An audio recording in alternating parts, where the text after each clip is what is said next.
Hey Keonis YouTube. Today I wanted to talk about the previous book that I received, which was the 21-Day Keto Reset Diet. I also want to list the top 5 takeaways from the intro section. So let's take a look.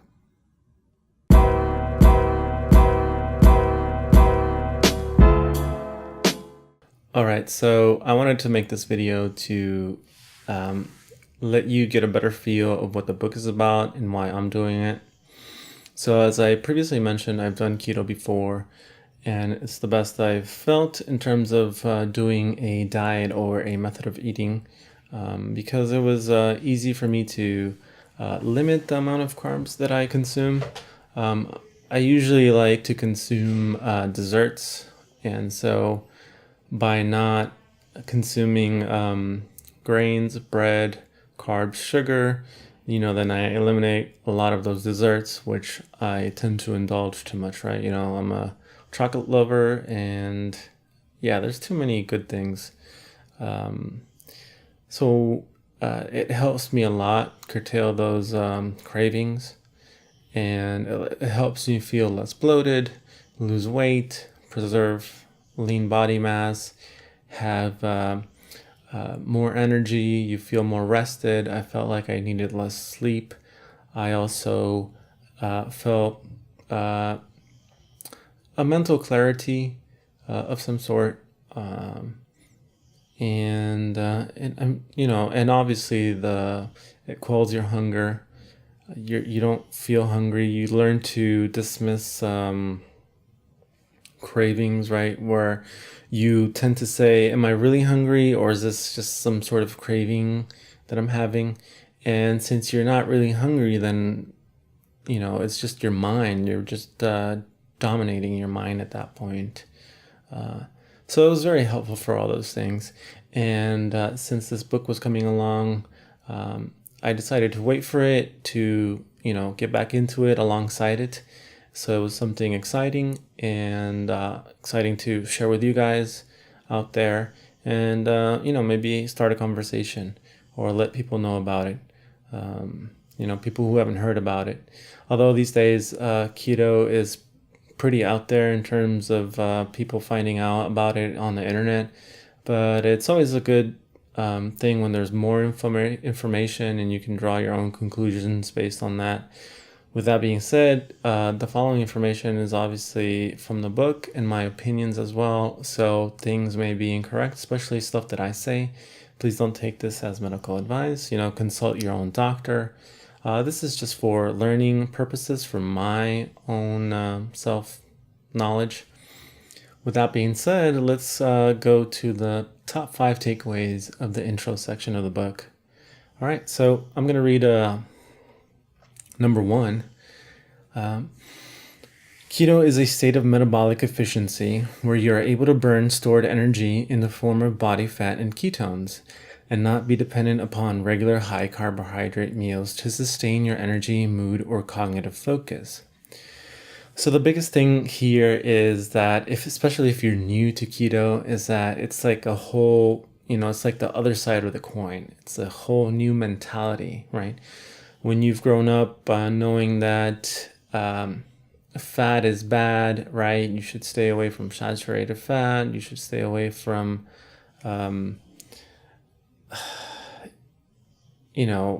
stuff that's going to give you cholesterol and all that stuff. And then eating fat makes you fat. And then here you have something that's telling you the opposite, right? Switch to fat and you'll lose weight, right? So eating fat doesn't make me fat. That's crazy. So let's dig deeper on this, right? So it says keto is a state of metabolic efficiency where you'll be able to burn stored energy. So since a lot of people who are starting this are overweight, they'll be burning through stored energy. What does that mean? They'll be burning through the fat they already carry in their body. And it's cool that since you'll be switching to that energy source, you'll have a gas tank, right? They're waiting for you. So you'll also burn ketones, which your body will produce from that fat. And you won't be dependent on regular high carbohydrate meals to sustain your energy. So when you're having regular carbohydrates, right, sandwich in the morning or cereal in the morning, sandwich in the afternoon, at lunch, and pasta at night, right? You're constantly refilling that carb need, especially your brain is wanting those carbs. And so when you switch to a fat-based diet, your energy and your fuel source will be more dependable, because you'll have that gas tank available as well, right? You're not going to be thinking, oh, what am I going to eat in like 3 hours, 4 hours, because you're not going to have those cravings. And it'll be, since it's dependable, it'll be able to maintain your energy levels, your mood, and your cognitive focus, right? When you're doing carbs, there's ups and downs, right? There's an up when you consume them, and then there's a crash once that sugar rush ends. So you'll be able to avoid all those ups and downs. Let's go to number 2. Keto is the default human metabolic state because it was the only way humans were able to survive the withering selection pressure of human evolution.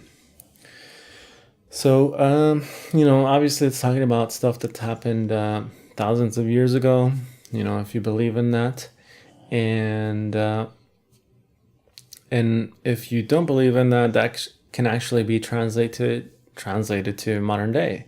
How you say, well, pack up your gear and go to the wilderness, right? Go to the forest, wherever your nearest isolated area is. Obviously, I'm not recommending this, but imagine yourself doing that. You just pack your essential gear, no food, and what's going to happen is you're going to have to hunt for your food. You're going to have to gather your food, right? And by the time you gather something or you hunt something, a long period of time has passed, and that period of time that passes is a time where your body is fasting, where it's trying to draw energy from its stored energy. And what is stored in your body? Fat, right? Mostly fat. So that way you can actually mirror what our ancestors had to go in the past, right? There weren't any convenience stores available, right? They had to spend a lot of time and energy in order to get their food, or find something to eat. So the body had to depend on something more than just carbs, right? Carbs run out quicker. So anyways, that's my take on it. Let's read number 3. During the first week of the reset, you'll learn the best way to ditch grains, sugars, and refined vegetable oils, and you'll also discover the nutrient-dense, high-fat, low-carb, primal paleo foods with which to replace them. So here it's giving you a general idea of what you're going to do in terms of the diet aspect of this keto reset, right? So the best way to ditch grains, what that entails is ditching refined flours, right? Refined wheat, granola, and all that stuff that tends to just convert itself into glucose, into sugar. So you want to get rid of that because you want to consume the least amount of possible of glucose, of carbs. And ditching grains is a very big way of reducing the amount of carb intake in your daily eating. Sugars is the big culprit here. And that's the biggest and easiest, quote unquote, way to remove carbs from your diet. It's one of the most addictive things, but it'll make the biggest impact. And refined vegetable oils. So vegetable oils, people don't really pay attention to that, but I think it's something that goes under the radar. And vegetable oils tend to promote inflammation. The book talks about that more in later chapters on the details, but you're trying to avoid inflammation, and sugars cause inflammation, and also vegetable oils cause inflammation. So if you get rid of that, it'll help your diet.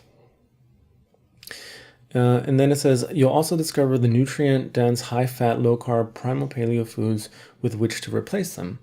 So the author of this book is Mark Sisson, one of the authors, and he's a paleo type of author. So he's obviously going to recommend primal paleo foods, right?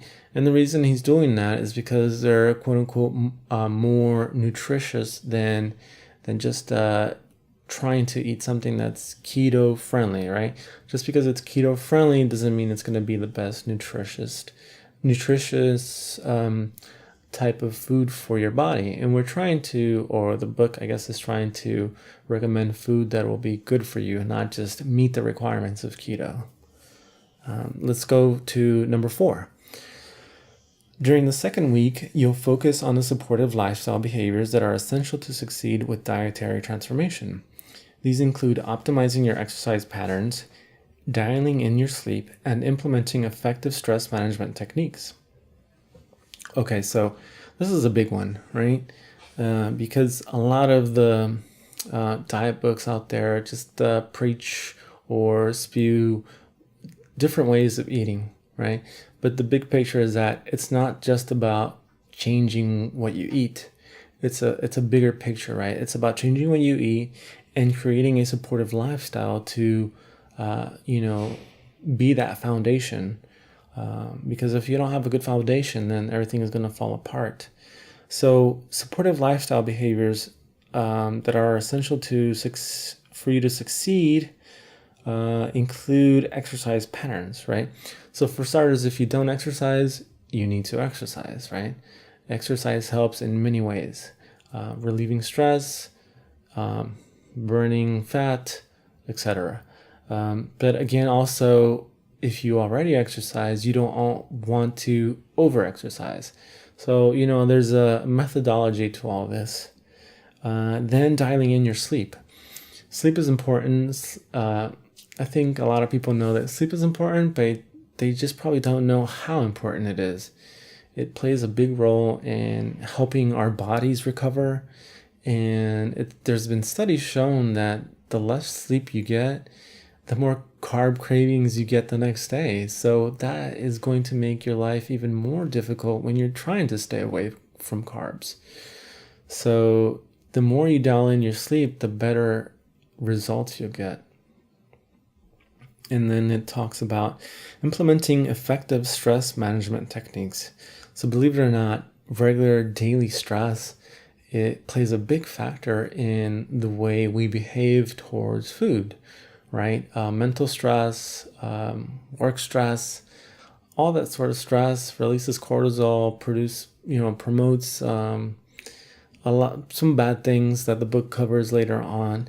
And so you want to reduce all that stress. Stress has a big effect, and some people might not be able to detect what detrimental effects it has. So it's really important to dial it in. Let's move to step number 5, takeaway number 5. Having metabolic flexibility means you can depart from ideal food choices now and then get right back in the groove. So what does metabolic flexibility mean? Well, the biggest change you're going to be doing with the Keto Reset Diet is teaching your body, or not necessarily teaching it, but allowing it to learn how to treat fat and ketones as fuel sources. So when the body gets accustomed to using those fuel sources for a period of time, it'll know what to do with them. And so once you've accomplished that, then, incorporating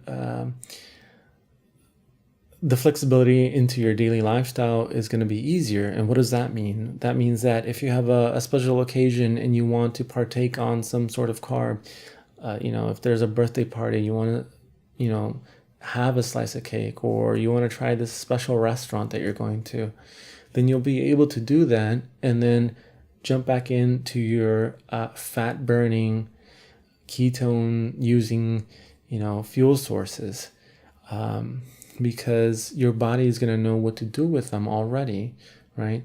Whereas if you're just burning carbs, it's just going to amplify your need and want of carbs, right? If you feed it sugar, it's going to want more sugar. You're going to have those crashes.